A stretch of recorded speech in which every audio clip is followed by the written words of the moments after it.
Assalamualaikum warahmatullahi wabarakatuh. Di tanah yang disucikan sejak zaman Nabi Ibrahim, di antara lautan manusia yang berdoa dan meneteskan air mata, ada satu kisah yang membuat bulu kuduk berdiri. Bukan tentang kemegahan ibadah haji, bukan pula tentang keramaian jutaan umat Islam dari seluruh penjuru dunia, tapi tentang seorang laki-laki yang datang ke tanah haram dengan hati penuh harap, namun justru mengalami hal yang mengguncang jiwanya. Namanya Rahman, seorang pengusaha sukses di kampung halamannya. Dengan wajah tenang, ia melangkahkan kaki ke Masjidil Haram untuk pertama kalinya. Tapi, sesuatu yang aneh terjadi.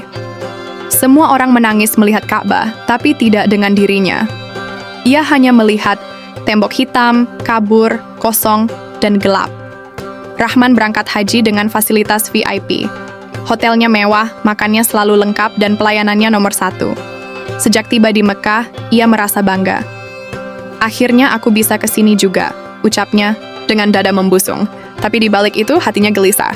Ia tahu uang yang ia gunakan untuk berhaji sebagian berasal dari praktik curang dalam bisnis. Ada karyawan yang dizalimi, ada pajak yang dimanipulasi, ada suap untuk mendapatkan proyek. Saat pertama kali menuju Masjidil Haram, langkah Rahman gemetar bukan karena haru, tapi karena ada sesuatu dalam dirinya yang tidak bisa ia jelaskan. Saat orang lain melantunkan takbir dan menangis saat melihat Ka'bah, Rahman hanya berdiri kaku. Ia tak melihat apa-apa, seolah Ka'bah menghilang dari pandangannya. Hari demi hari, Rahman mulai panik. Ia mencoba berbagai cara. Ia berdiri di saf paling depan. Ia berdoa di multazam. Ia menangis di tengah malam saat semua orang tidur. Tapi tetap, Ka'bah tidak tampak di matanya. Ia hanya melihat kegelapan yang menyelimuti arah kiblat. Ia bertanya pada teman sekamar, apakah Ka'bah benar-benar ada di depan kita? Temannya menjawab dengan air mata, iya Rahman, itu rumah Allah. Rahman mulai kehilangan semangat. Ibadah-ibadah haji yang lain ia jalani dengan tubuh, tapi tidak dengan jiwa. Setiap kali tawaf, hatinya bertanya-tanya, mengapa aku tidak diberi izin melihat Ka'bah, sementara semua orang bisa? Ia merasa ada tirai hitam yang menutup matanya. Tirai yang tak bisa dibuka oleh siapapun kecuali Allah. Hingga suatu malam di Arafah, Rahman duduk sendirian, menghadap langit. Ia terisak lirih. Di sanalah ia mengingat kembali semua dosa yang ia lakukan. Uang haram, janji yang dikhianati, dan doa-doa ibunya yang tak pernah ia dengar. Ia merasa hancur. Ia sujud di atas tanah berdebu, sambil berbisik, "Ya Allah, jika ini balasan atas uang haramku, aku terima. Tapi jangan kau cabut pandanganku dari rumahmu." Tangisnya pecah. Ia mengaku semua dosanya dalam doa yang panjang. Tidak ada lagi kebanggaan. Tidak ada lagi status sosial.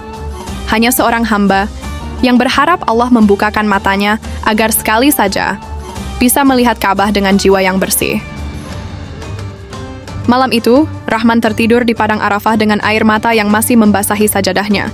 Dalam mimpinya, ia melihat seorang lelaki berjubah putih berkata kepadanya, "Engkau telah mengotori niat sucimu dengan harta yang tidak halal.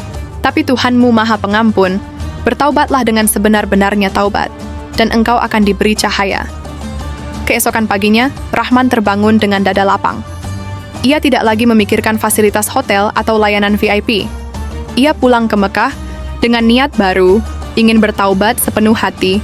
Ia melepas jam tangannya yang mahal, menyumbangkan uang yang tersisa kepada orang miskin di sekitar Masjidil Haram. Ia menangis saat menyerahkan sedekah itu, seolah itu cara terakhirnya menebus kesalahan, dan hari itu pun tiba. Rahman kembali ke Masjidil Haram, kali ini dengan hati yang remuk, bukan karena dunia, tapi karena cinta kepada Allah. Ia berjalan perlahan, melangkah dengan tubuh yang gemetar. Dan saat ia mendekat ke arah kiblat, tiba-tiba matanya terang. Tirai hitam yang selama ini menghalanginya lenyap. Ka'bah akhirnya tampak di hadapannya. Tegak, agung, hitam, tapi penuh cahaya. Rahman terjatuh dalam sujud. Tangisnya tumpah ruah, lebih deras dari sebelumnya. "Ya Allah, kau izinkan aku melihat rumahmu setelah kau bersihkan hatiku." Beberapa hari sebelum kepulangan, Rahman kembali ke Masjidil Haram. Ia berjalan perlahan, sambil terus membaca istighfar. Ia berdiri di hadapan kiblat, dan tiba-tiba matanya basah, tangannya bergetar. Ia melihat sesuatu yang sebelumnya gelap, kini terang. Ka'bah yang selama ini tak tampak, kini berdiri di hadapannya, penuh cahaya. Rahman menangis sekeras-kerasnya, ia sujud. Ia merasa seperti dilahirkan kembali. Rahman pulang ke Indonesia bukan sebagai pengusaha kaya, tapi sebagai hamba yang baru mengenal arti taubat. Ia menjual semua usahanya yang haram. Ia mengganti kerugian yang dulu ia timbulkan. Ia hidup sederhana, mengajar anak-anak mengaji di masjid kampungnya. Setiap kali ditanya tentang haji, ia hanya berkata, "Ka'bah itu bukan sekadar bangunan, ia cermin dari hati kita. Kalau hatimu kotor, maka mata ini tak akan pernah melihatnya dengan sebenar-benarnya." Ia pulang membawa kisah taubat dan pengalaman yang membuat banyak orang menangis. Ia menjual perusahaannya, mengembalikan uang haram yang pernah ia ambil, dan hidup sederhana di kampung. Ia menjadi sosok baru yang disegani bukan karena kekayaan, tapi karena ketulusan taubatnya. Kisah Rahman menjadi pengingat bagi kita semua, bahwa ibadah bukan hanya soal fisik dan biaya, tapi soal keikhlasan dan sumber rezeki. Allah Maha Suci, rumahnya pun suci.